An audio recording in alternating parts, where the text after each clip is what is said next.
everyone! Today we have a very interesting card review for you because it's cool for Halloween.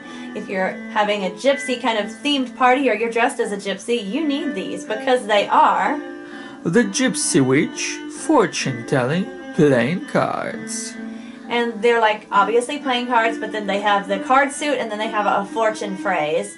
And then the deck describes how to use the kind of playing cards to tell your fortune, and Gomez is going to review that and maybe give you other ways as well. And then we have some cool like gypsy facts and history and interesting facts about the creator of this deck. So it's going to be cool, nice and spooky for Halloween. If you guys are new, do subscribe and check out our spooky playlists. I'm Morticia and that's Gomez, that you don't see because you see the cards.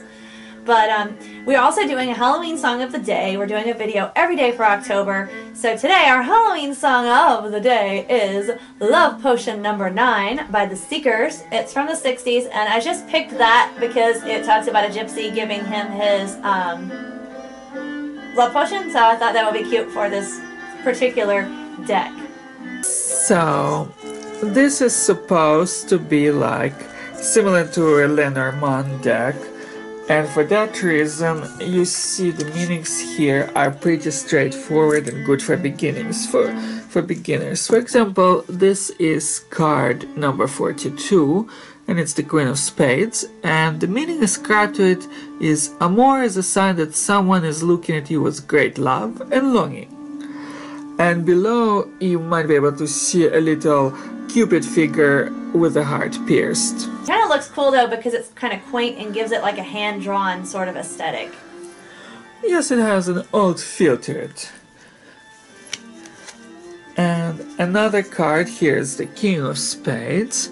That's interesting, and below it has a picture of a bride.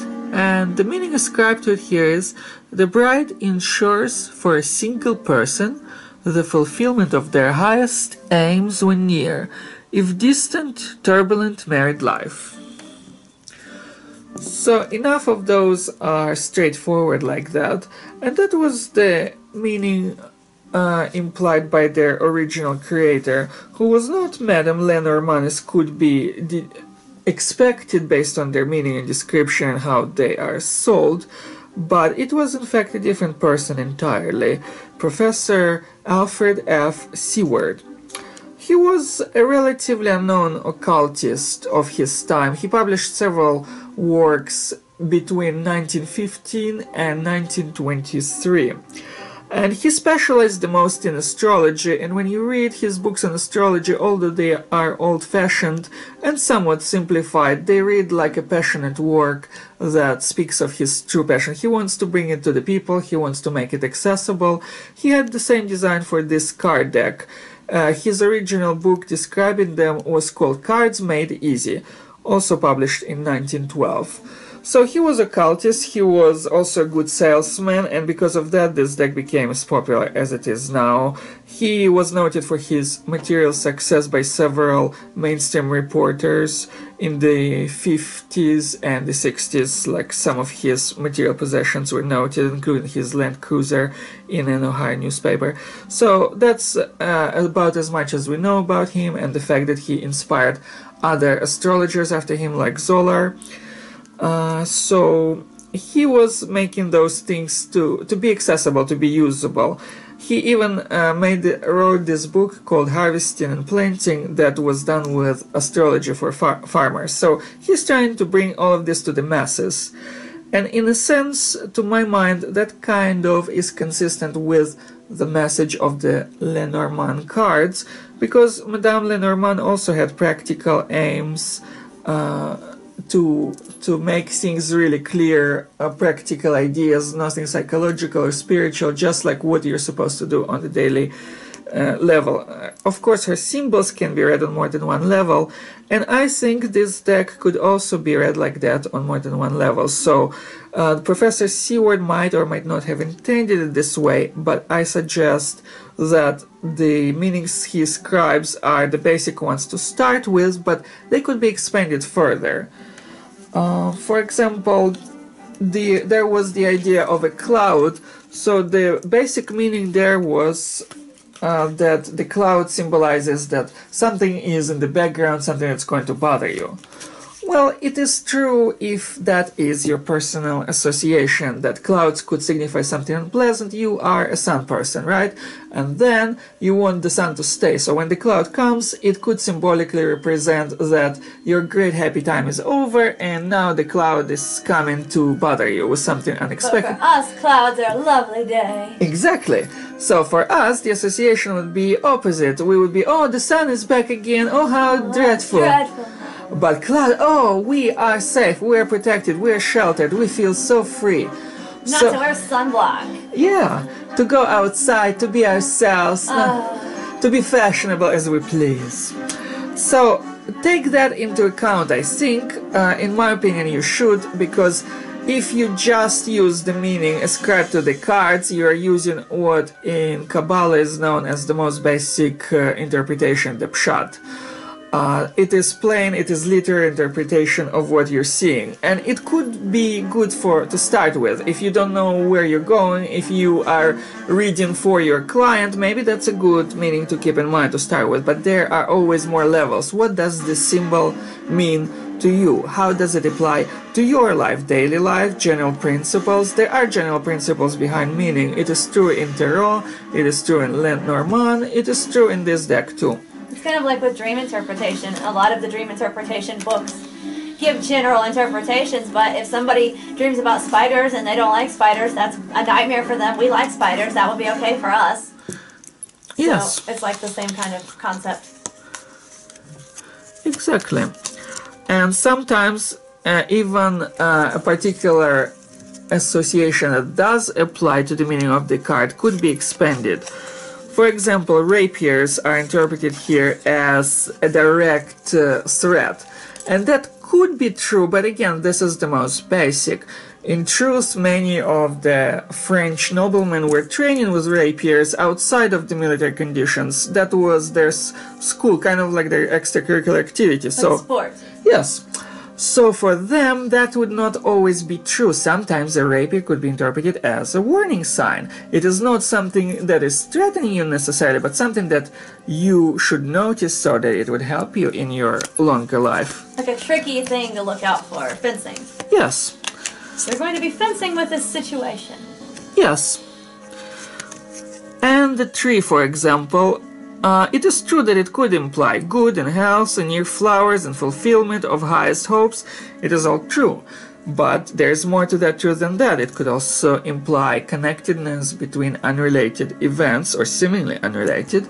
It could imply taking responsibility like a good gardener, harvester, which would be especially relevant to somebody like A.F. Seward, who was interested in such things and how to use astrology. So, again, pay attention to what you think as much as what the deck is guiding you. And here I'm showing you more of the images. There's also lightning, for example, that denotes surprise, disagreeable, in accordance or distance. So Madame Lenormand herself was very interesting too. She claimed to have read for both Alexander I of Russia and Napoleon, who became eventually his adversary France. So she has been involved socially, politically, and she was a great occultist. So she probably, I think, could have approved of this deck. All the people are saying that it's not strictly Lenormand, and they're correct. The associations are a little bit off with numbers and assignments of meaning. The aim is very practical too, and I think you can even use both of these decks to interpret the basic meanings of dreams. Because whatever you see in dreams, if you just draw a card, it could give you something. It won't give you all of the depth because the cards are as simple for daily life as they are for dreaming life, but that would be a good place to start. Bouquets of flowers, an absolute indication of long and happy life. If children are nearby, extraordinary honors and fame. Well, it is a little bit basic, and it confirms with the idea maybe of the gypsy that always predicts great fortune, which was not always the case for me. In fact, some of the gypsies that I've seen in Russian parks, they did not always predict great fortunes unless they were reading for directly wealthy customers. Yes, he actually saw real gypsies at work. Russia. Tell us about that. What did you see their readings to be like? They had, that just shows how different associations can be from one person to another. There was this gypsy, well, I used to like to be called Romani, actually. I don't know if it's still true or not, but in my time that was the case. Oh yeah, it still is, as far as I know. Yeah. So, at any rate, yeah, she would use very interesting associations that I didn't think much, but she knew all kinds of historical figures. For her, the King of Spades was Napoleon himself. And the other king was his antagonist, the General Moreau of the French army, who descended from Napoleon. And then there was another one that was Napoleon's son-in-law, that was the third general. I think his name was Louis Napoleon, if I'm correct, but I cannot remember for sure. But you're perfect, I'm sure you're right now. And then she would use like philosophers, French philosophers again. So I guess the tradition carried on with the French idea, because Lenormand was of course French. But different associations are put in it later, with philosophers, with historical figures, with social contributors and liberators in general. So it was very interesting, and didn't matter that it didn't make sense to me at the time. Those were her associations, and with them she was able to accurately predict the future. She could tell somebody, well, you will be occupied with numbers, and it would come true. And she didn't have to specify necessarily what kind of numbers, but she did specify one time that it was an accountant, and they said it was accurate when I saw her reading for other people. So it was very interesting, and I guess I see that it could be a real Gypsy Witch deck, as it were, but it largely depends on what you invest in it. Just like with everything else, what you bring to the table, how good are you at interpreting. This gives you a start, but an interpretation could be just barely scratching the surface, or it can be artful and deep and meaningful. And however many personal associations you have, that's how many good interpretations you would have.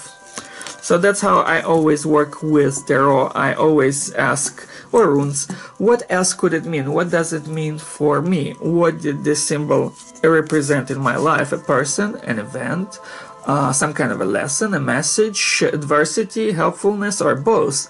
Things are complicated, and they're very complicated with human life. They're very complicated with interpreting it, even more so. So it is an art, and this is a good introduction to this art, I think. And we want to thank our dear friend Karen for gifting Gomez with us for Halloween. We already thanked her in our swap box. If you didn't see it and you think this is cool, she sent us a bunch of other cool stuff. We will link it below. Yes, it was very inspiring. Thank you, Karen. As always, your choices are spot on. Spot on. So did you ever get a reading from the Gypsies yourself? I wouldn't be allowed to because I was so little, but my mom did, and my sister, I think. And they were predicted accurate events, like my sister, it was right for her boyfriends at high school or something. And I was very skeptical, and I was raised to be, I guess, so I didn't believe in any of it coming true, or that it is possible for her to be correct, but she turned out to be correct, which impressed me. And I'm the same way. Like, I was always, and still am, really skeptical, and then when I see I'm wrong, I'm like, okay, I was wrong. Like, but I think it's good, sort of, in a way, not to believe every single thing until it's shown to you. Yeah. It kind of teaches you the right things. So we will show a link, we will put a link for these for Amazon in the description box, because if you're seeing it around Halloween, you might want them, if you decide to use them and everything, like quicker. Amazon has their 2-day shipping, so I will link them from Amazon. I'm sure there are other places, obviously, and so you can find them elsewhere as well, but I will link Amazon.